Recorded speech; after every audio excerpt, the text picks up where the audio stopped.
Tuhan firman-Mu ajaib, kekal meski gunung menghilang. Tiada huruf yang gagal, tak terpatahkan sia-sia. Hidup seperti-Mu ya Allah, lebih dari emas. Aku bersaksi kitab-Mu, kitab yang suci. Terdengarkan firman-Mu, hibur hati yang luka. Terangilah langkahku kemanapun ku pergi. Biarkanlah firman-Mu berkuasa atasku. Ubahkanku, bebaskanku, ku mau menyenangkan-Mu. Tuhan firman-Mu ajaib, kekal meski gunung. Ubah dan bebaskan aku, mau menyenangkan-Mu. Apa topik dari Kitab Rut dan pesan apakah yang ada dalam Kitab Rut? Apa latar belakang sejarahnya? Kapan peristiwa Kitab Rut terjadi? Apa arti rohani dari nama-nama dan tempat-tempat yang disebutkan dalam Kitab Rut?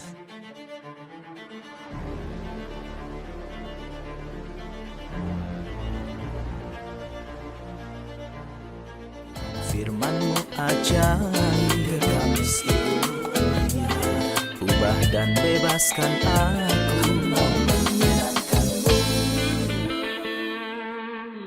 Salam jumpa pemirsa terkasih, saya menyambut Anda sekalian dimanapun Anda berada dalam episode terbaru program studi harian kita, Semua Kitab Suci. Kami mengingatkan Anda bahwa kita mempelajari semua kitab dalam Alkitab setiap hari dari Kejadian hingga Wahyu. Dalam pelajaran kita telah sampai pada Kitab Rut, yang adalah kitab ketiga dari kitab-kitab sejarah Perjanjian Lama. Kita telah mengakhiri episode terakhir, yaitu Kitab Hakim-Hakim, yang memperlihatkan kegagalan total umat Allah di tanah perjanjian. Mereka gagal dan mereka tidak mampu memikul tanggung jawab, dan mereka tidak mampu untuk memuliakan Tuhan. Hari ini kita akan memulai pelajaran kita dalam Kitab Rut yang juga berhubungan dengan zaman kitab Hakim-Hakim. Untuk memulai, izinkan saya menyambut tamu kehormatan di studio.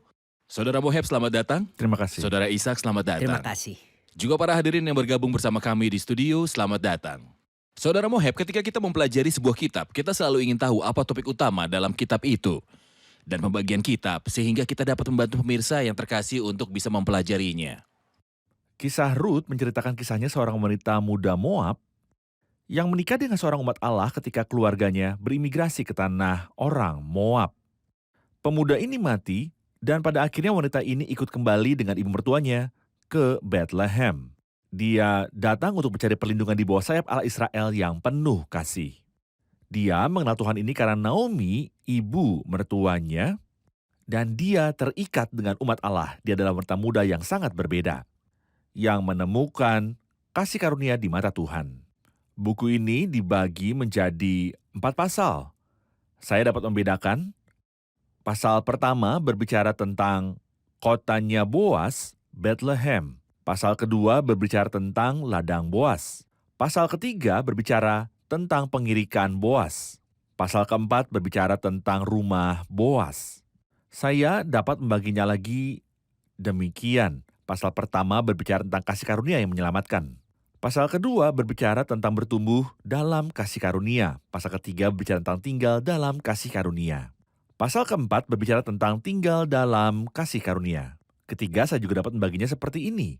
Pasal pertama berbicara tentang perbedaan iman. Pasal kedua berbicara tentang pekerjaan iman. Pasal ketiga berbicara tentang keberanian iman. Pasal keempat berbicara tentang upah iman. Keempat kita membagi kitabnya seperti ini. Rut menyatukan dirinya dengan Naomi. Rut memungut di ladang Boas. Rut menunggu, duduk sajalah, menanti anakku, sampai engkau mengetahui. Dan terakhir, dia menikahi Boas. Luar biasa. Saudara Isa, kita perhatikan di sini bahwa kitab Rut diberi judul menurut nama seorang wanita. Ada juga kitab lain dalam Perjanjian Lama berjudul nama seorang wanita, kitab Esther. Jadi 2 kitab dinamai wanita. Bisakah kita menemukan pesan di balik kedua nama ini? Saudara, ayat bahwa kebenaran ini sangat jelas Tuhan menghargai wanita. Dan wanita menurut pemahaman Kristen tidak lebih rendah daripada pria di dalam Tuhan. Memang benar bahwa pria dan wanita memiliki peran yang berbeda, tapi wanita tidak kurang dalam segala hal. dari aspek spiritual di mata Tuhan. Jadi kita melihat dalam diri Ruth seorang wanita muda non-Yahudi yang sederhana, yang menikah dengan seorang Yahudi yang hebat.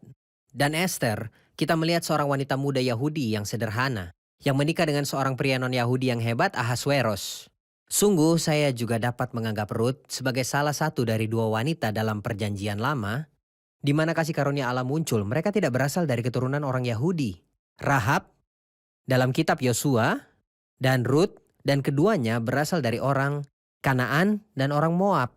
Orang Moab, orang Amon, dan orang Kanaan adalah orang-orang terkutuk. Tetapi sungguh luar biasa, bahkan dalam perjanjian lama, Tuhan tidak membeda-bedakan antara satu umat dengan umat lainnya. Tuhan tidak mencari orang yang satu agama, tapi Tuhan mencintai semua orang. Dan inilah yang Injil katakan, karena begitu besar kasih Allah akan dunia. Jadi apapun latar belakang agama saya, apapun latar belakang budaya saya, apapun negara saya, Tuhan dalam kasih karunia-Nya menjangkau semua orang. Kasih karunia yang membawa keselamatan ini muncul dan tampak kepada semua manusia. Jadi Allah tidak membedakan antara suatu ras dengan yang lain atau antara perempuan dan laki-laki. Benar. Atau antara suatu agama dengan yang lain, tetapi Tuhan menerima semua atas dasar kasih Hanya karunia kasih. dan menerima Kristus sebagai penyelamat pribadi. Baik, saya akan lanjutkan dengan Anda, Saudara Ishak, dan saya ingin tahu hal yang menjadi ciri kitab Ruth. Setiap jurnalis yang meliput berita di jurnal manapun untuk merekam suatu peristiwa, dia harus mengatakan peristiwa dan juga tempat dan nama dan tanggal, sehingga Tepat. saya dapat yakin berita ini benar. Bagaimana penulis kitab Ruth mencatat bahwa peristiwa-peristiwa itu untuk memberitahu kita bahwa peristiwa-peristiwa itu nyata? Dengan presisi tinggi dalam ayat pertama dan secara singkat saudara ayat, kita membaca kapan itu terjadi pada zaman para hakim memerintah yang merupakan kitab tepat sebelum kitab ini. Dan kemudian dia menyebutkan tempat-tempat itu seorang pria pergi ada kelaparan di tanah Israel, yaitu Bethlehem. Lalu pergilah seorang dari Bethlehem Yehuda beserta istrinya dan kedua anaknya laki-laki ke daerah Moab untuk menetap di sana sebagai orang asing. Dan omong-omong ketika dia berkata ada, seolah-olah dia berkata baca kejadiannya. Itu kecelakaan. Mengapa? Karena saya kira kita mengerti dalam kitab Yosua sebelumnya bahwa berkat seharusnya berada di sisi barat sungai Yordan sehingga orang-orang seharusnya menyeberang dari sisi timur ke barat. Jadi orang-orang ini bermigrasi ke arah yang berlawanan. Ini adalah kesalahan.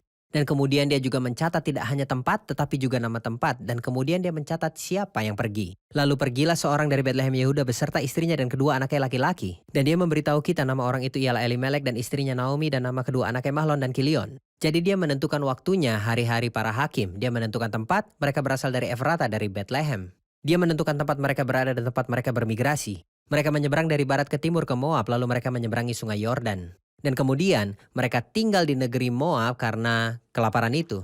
Jadi penyebutan nama dan tempat dan tanggal dan waktu memastikan bahwa ini adalah kisah nyata dan bukan kisah imajiner. Oh, itu kisah nyata.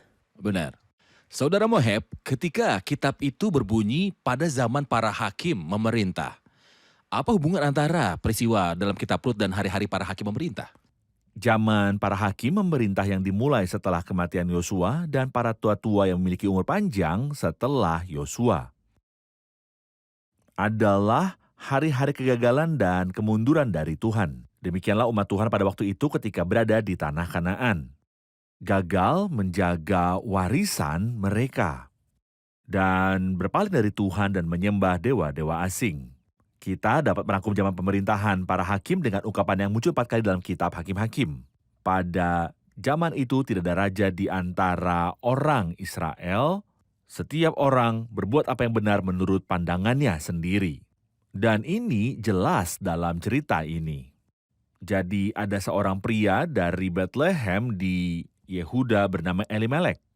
Dan meskipun namanya berarti Tuhan kau adalah raja, namun orang ini bertindak menurut kehendaknya sendiri dan melakukan apa yang dianggapnya pantas. Maka ia pergi melarikan diri dari kelaparan di Bethlehem untuk hidup sebagai orang asing tanah Moab tanpa berkonsultasi dengan Tuhan. Dan tanpa bertanya kepada Tuhan, apakah Tuhan berkenan, apakah Tuhan menyetujui keputusan itu atau tidak. Saya akan membaca ayat pertama dari pasal 1 dan kami akan istirahat lalu mengambil pertanyaan dari pemirsa di studio. Pada zaman para hakim memerintah, ada kelaparan di tanah Israel. Lalu pergilah seorang dari Bethlehem Yehuda bersama istrinya dan kedua anaknya laki-laki ke daerah Moab untuk menetap di sana sebagai orang asing. Nama orang itu adalah Elimelek, nama istrinya Naomi, dan nama kedua anaknya Mahlon dan Kilion. Semuanya orang-orang Efrata dari Bethlehem Yehuda. Dan setelah sampai ke daerah Moab, diamlah mereka di sana. Kemudian matilah Elimelek, suami Naomi, sehingga perempuan itu tertinggal dengan kedua anaknya. Keduanya mengambil perempuan Moab. Yang pertama bernama Orpa, yang kedua bernama Rut. Dan mereka diam di situ kira-kira 10 tahun lamanya. Lalu matilah juga keduanya, yakni Mahlon dan Kilion. Sehingga perempuan itu kehilangan kedua anaknya dan suaminya. Kita akan rehat sejenak dan kembali untuk menjawab pertanyaan dari hadirin di studio. Berkuasa atasku, ubahkanku, bebaskanku, ku mau menyenangkanmu. Tuhan firman-Mu ajaib, kami seluruhnya. Ubah dan bebaskan aku, mau menyenangkanmu. Kami kembali pemirsa terkasih untuk menjawab pertanyaan dari para hadirin di studio. Silakan. Ada pertanyaan? Ya. Tolong jelaskan kepada kami di mana semua peristiwa ini terjadi dan arti dari nama-nama tersebut. Tentu saja dalam Alkitab setiap nama dan tempat memiliki arti. Lalu apa arti dari nama-nama tempat tersebut? Nama-nama itu penting karena berasal dari Bethlehem, yang berarti rumah roti atau rumah kepuasan. Dan pergi ke tempat yang disebut Moab yang merupakan tempat yang buruk dari Bapa yang mengingatkan kita akan dosa yang mengerikan. Yang dibuat oleh putri-putri Lot dengan dia ketika mereka keluar dari api Sodom dan Gomora. Dan mereka adalah penduduk Efrata, dan Efrata berarti subur atau berlimpah. Dari daerah yang disebut Yehuda, dan Yehuda berarti ucapan syukur atau pujian. Faktanya sungguh aneh bahwa orang-orang meninggalkan tempat-tempat indah yang penuh dengan roti dan kepuasan dan kelimpahan ucapan syukur dan pujian. Untuk pergi ke tempat-tempat seperti Moab yang penuh sesak, sangat sedih. Jadi hal itu benar-benar sebuah kesalahan, dan ini terjadi pada zaman ketika hakim-hakim memerintah ketika semua orang melakukan apa yang mereka anggap benar. Benar. Saudara Moheb, tentu saja arti nama-nama itu juga penting dalam Alkitab. Jadi mohon jelaskan tokoh dari kisah ini dan arti dari nama mereka. Bagaimana kita dapat mengambil pelajaran dari nama-nama mereka? Pribadi keluarga ini dipanggil Elimelek. Bahkan namanya sangat bagus. Dan artinya adalah Tuhanku adalah Raja. Istrinya dipanggil Naomi dan itu berarti sukacita atau kekasih. Namun sayang, pria ini tidak bertindak sesuai dengan arti namanya. Terlihat jelas, kondisi rohaninya sangat lemah ketika memiliki 2 orang anak. Jadi dia menyebut anak pertama Mahlon yang berarti sakit atau lemah. Dan dia menamakan anak kedua Kilion yang berarti kerugian. Apakah Tuhan memberi kita anak-anak sehingga kita membesarkan mereka dalam kelemahan dan penyakit dan kehilangan?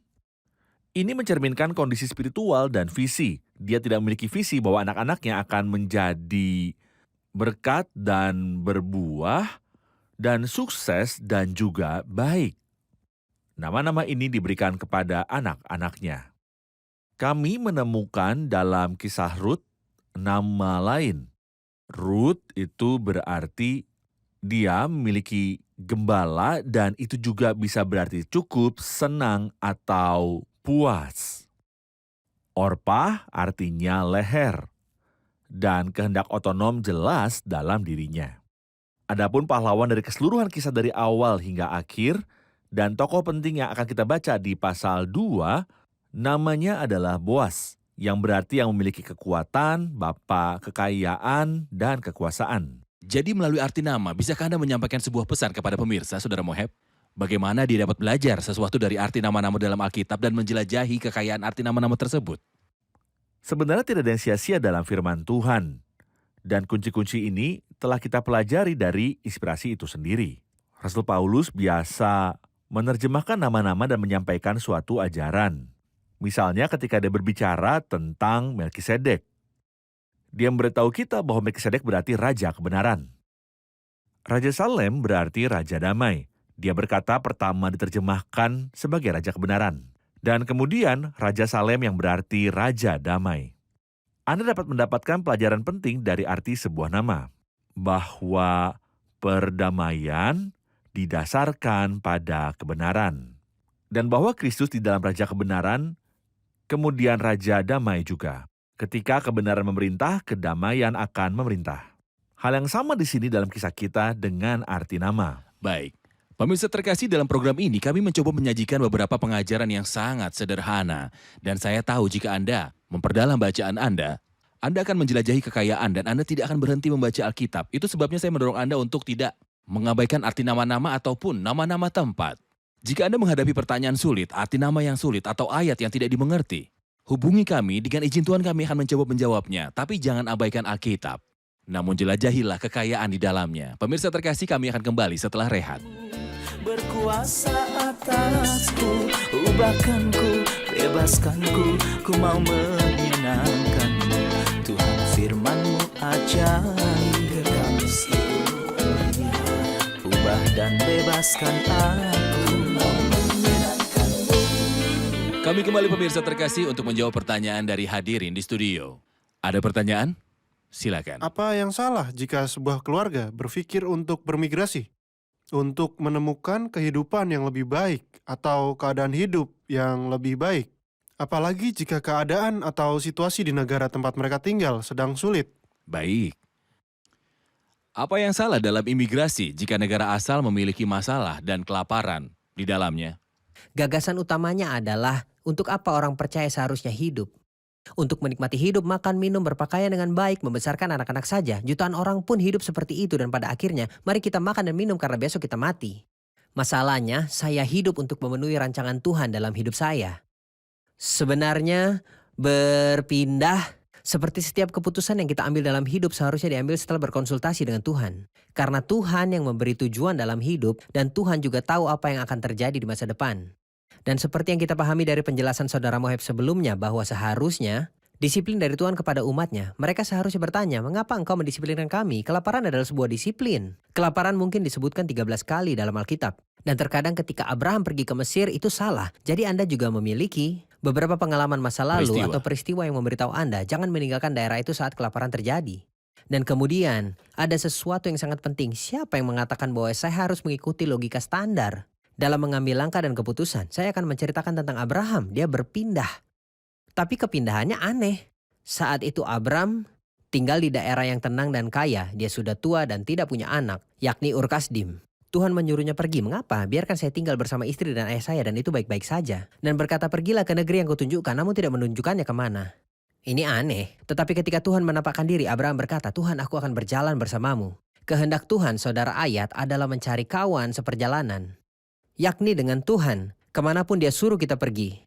Jika ada kelaparan di Bethlehem tapi Tuhan ada di sana, bukan Tuhan yang ditinggalkan.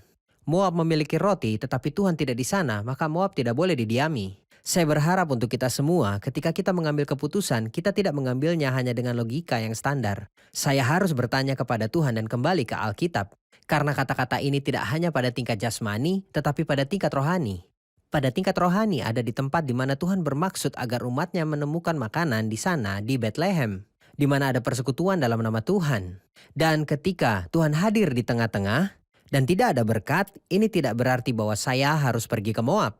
Seharusnya kita merendahkan diri di hadapan Tuhan dan bertanya mengapa Tuhan menghalangi jalan kita. Tetapi hal termudah di dunia adalah bertindak dalam reaksi yang spontan. Dan ini bukan cara Alkitab atau cara Kristus. Maupun cara kita belajar dari firman Tuhan, kita harus bertanya kepada Tuhan. Jadi Anda memberitahu saya tentang bahaya mengambil keputusan apapun yang terpisah dari kehendak Tuhan. Tepat. Mungkin kehendak Tuhan bahwa saya harus tinggal di suatu tempat di mana dia bersama saya. Dia mungkin membawa saya keluar dari kenyamanan kepada kesusahan atau dari kesusahan Tepat. kepada kenyamanan. Dan Tapi ini kehendaknya. berkali-kali kita melihat misionaris yang bijak meninggalkan negara nyaman mereka dan meninggalkan negara yang kaya dan pergi ke daerah-daerah miskin yang Tuhan perintahkan. Jadi tidak ada yang salah dengan berpindah. Yang salah adalah berpindah tanpa kehendak Tuhan. Kehendak Tuhan, tepat. Baik. Jika saya percaya akan Tuhan berkaitan kekekalan, Ya, jadi saya harus percaya kepadanya dalam masalah dan kebutuhan sementara. Dia tidak akan meninggalkan saya adalah tanggung jawabnya. Dia tidak akan melupakan saya. Dan jika saya menghadapi masalah apapun atau masalah saat sedang dalam kehendak Tuhan, dia akan menjadi Seorang penyokong saya. untuk menyediakan setiap kebutuhan. Seharusnya saya tidak berlari dari tindakannya dan mengambil jalan lain yang Tuhan tidak perintahkan untuk saya ambil. Masalahnya saudara Moheb adalah bahwa hati selalu gelisah sehingga otak menyusun ide untuk mengambil sebuah keputusan. Daud merasa dia akan menghadapi bahaya yang Benar. disebabkan Saul. Jadi dia berkata, aku akan melarikan diri. Jadi kita harus selalu menyelaraskan hati menurut kehendak Tuhan dan menyetel pikiran menurut kehendak Tuhan. Saudara Moheb, saya membayangkan bahwa sebagai konsekuensi dari kematian ayah, Elimelek, anak-anak akan memahami kehendak Tuhan dan menahan diri dan tahu bahwa mereka berada di tempat yang salah. Tapi apa yang mereka lakukan setelah itu? Itu menarik perhatian kita. Faktanya bahwa semua rencana yang dibuat Elimelek dan Naomi gagal. Dia memiliki harapan bahwa ketika mereka pergi ke Moab, negeri yang indah, mereka akan hidup bahagia dan anak-anak akan menikmati tempat-tempat yang indah dan negeri yang indah. Tetapi kematian telah mengakhiri semua rencana dan semua harapan ini. Dia melarikan diri dari kelaparan dan dia mati di tanah kelimpahan. Karena manusia hidup bukan dari roti saja, tetapi dari setiap firman yang keluar dari mulut Allah. Tangan Tuhan terulur tiba-tiba dan mengambil Elimelek. Dan memang anak dan ibu seharusnya menghitung ulang dan mempertimbangkan kembali akibatnya. Tapi bukannya melakukan itu, mereka mengambil untuk diri mereka sendiri 2 wanita Moab meskipun mereka memiliki perintah yang sangat jelas bahwa tidak seorang pun dari umat Tuhan harus menikahi orang Moab dan bukan orang Moab. Atau orang Amon tidak boleh memasuki majelis Tuhan, bahkan pada generasi ke-10 ada banyak perintah tentang orang Moab dan banyak peringat tentang Moab. Dan para wanita Moab khususnya memiliki sejarah kelam dengan umat Allah dan mereka tahu sejarah ini dan Naomi seharusnya memahaminya dan juga anak-anak. Bahwa karena wanita Moab dalam kitab Bilangan pasal yang ke-25, 24.000 orang meninggal. Ini seharusnya membuat mereka sangat takut menikahi wanita Moab, tetapi sebaliknya, mereka melanjutkan jalannya, mereka bersikeras untuk mengikuti, dan menikahi 2 wanita Moab. Saudara Ishak, apakah bencana kehilangan berhenti pada titik kematian sang ayah, Elimelek? Saudara ayat, Tuhan tidak keras. Tetapi dia menyampaikan pesan, tetapi jika saya menjadi acuh tak acuh, seseorang berkata, seolah-olah Naomi mengatakan, demi Tuhan inilah kami di Moab. Engkau memberiku pemakaman dan aku akan memberimu 2 pernikahan. Bisakah kita menghadapi Tuhan dengan keras kepala? Tahukah saudara ayat, kepekaan terhadap orang percaya terkadang keluar dari kebaikan Tuhan yang melimpah. Dia akan berkata, Tuhan engkau telah memberi saya begitu banyak. Saya tidak pantas mendapatkannya dan dia bisa menganggap seolah Tuhan membuatnya malu. Tetapi jika orang beriman acuh tak acuh, semoga Tuhan melindungi kita dari ketidakpedulian. Ini adalah konsekuensi hidup jauh dari Tuhan. Dia jadi tidak mampu merasakan, seperti yang kita pahami, sang suami mati. Tidak, dia membiarkan anaknya menikah, anak pertama mati. Tentu saja ini bukan berarti bahwa setiap kali ada kematian artinya adalah disiplin dari Tuhan. Tetapi yang jelas dalam hal ini, Mereka salah. mereka Di salah. tempat yang salah. Salah tempat. Jadi mereka seharusnya merasakannya dan kembali. Tidak, sayangnya tidak ada perasaan, tidak ada apa-apa sampai. Itu terjadi bahwa mereka kehilangan 3 laki-laki dan mendapatkan 3 janda. Anda dapat mengatakan bahwa itu adalah bencana. Selama 10 tahun mereka menjalani masa ujian dan tanggung jawab. Sayangnya manusia gagal dalam hal tanggung jawab. Baik, kita akan mengambil pertanyaan terakhir dari penonton sehingga menjadi yang terakhir untuk episode hari ini. Silakan. Memang berada di Moab adalah sebuah kesalahan. Tapi jika mereka tidak pergi ke Moab, Rut tidak akan datang dan menikahi Boas, dan ini ada dalam silsilah Tuhan. Benar, jadi ini artinya bahwa mereka pergi ke Moab karena suatu kesalahan tetapi Rut hadir. Dan Saya jika mereka kira- tidak pergi, Rut tidak akan hadir. Saya kira ada perbedaan antara 2 pelajaran. Pertama, menabur dan menuai. Yang salah adalah salah, yang ditabur itu yang dituai. Jadi mereka pergi ke tempat yang salah dan mereka menuai kepahitan. Yang ditabur itu yang dituai. Namun di sisi lain, Tuhan lebih besar dari kegagalan manusia. Prinsip keduanya dari yang makan keluar makanan, dari yang kuat keluar manisan. Tuhan tahu caranya mengendalikan kesalahan kita dan mendatangkan kebaikan terbesar darinya. Inilah yang terjadi. Tuhan mampu membawa seperti biasa, yang baik dari yang jahat. Tidak berarti bahwa yang jahat itu awalnya baik. Tidak, kejahatan bukan kebaikan. Silakan. Haruskah kita tetap dalam dosa agar kasih karunia bertambah? Tidak pernah. Memang benar bahwa di mana dosa bertambah banyak, di sana kasih karunia menjadi berlimpah-limpah. Tapi ini bukan pembenaran bagi kita untuk tetap berdosa atau melakukan sesuatu yang salah karena Tuhan akan mengeluarkan berkat dari yang salah dan yang baik dari yang jahat. Kita ingat dalam Hakim-Hakim ketika Simson akan menikahi salah satu wanita Filistin di Timnah, seekor anak singa datang di jalan mengaum ke arahnya. Memang benar, dari singa keluar madu. Tetapi ini tidak membenarkan bahwa saya berjalan di jalan yang salah di mana singa berada dan di mana ada banyak peringatan. jika Tuhan pernah mendatangkan madu dari singa, ini tidak berarti bahwa saya selalu berjalan di jalan yang salah dan berharap bahwa Tuhan akan mendatangkan kebaikan dan kasih karunia-Nya menjadi semakin besar. Terima kasih banyak atas percakapan yang indah dan sederhana, dan saya yakin pemirsa kami yang terkasih telah menikmatinya, sama seperti saya juga. Terima kasih, kita akan lanjutkan pembicaraan ini di episode Terima yang kasih. selanjutnya.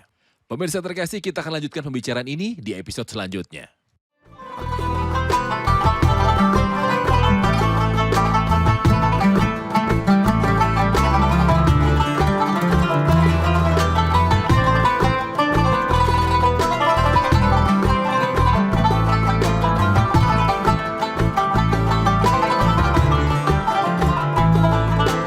مالي سواك يا سيدي حياتي رضاك يا سيدي مالي سواك يا سيدي حياتي رضاك يا سيدي أنت متكلي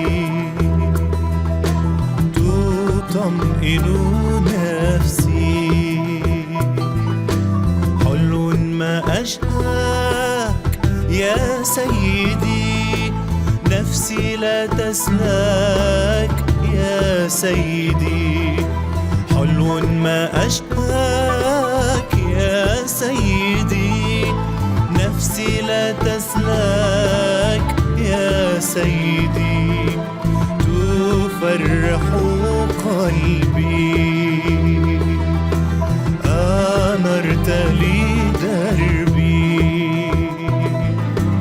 حينما ألقاك يا سيدي عذب ما أحلاك يا سيدي حينما ألقاك يا سيدي عذب ما أحلاك يا سيدي تبدد همي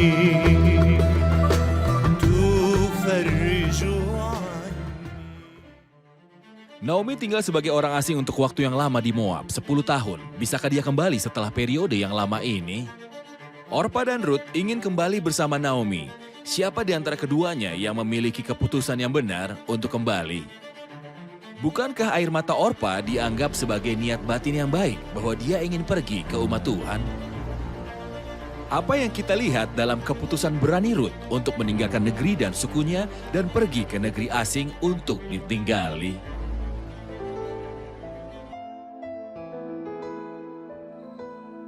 Tuhan firman-Mu ajaib kekal meski gunung menghilang.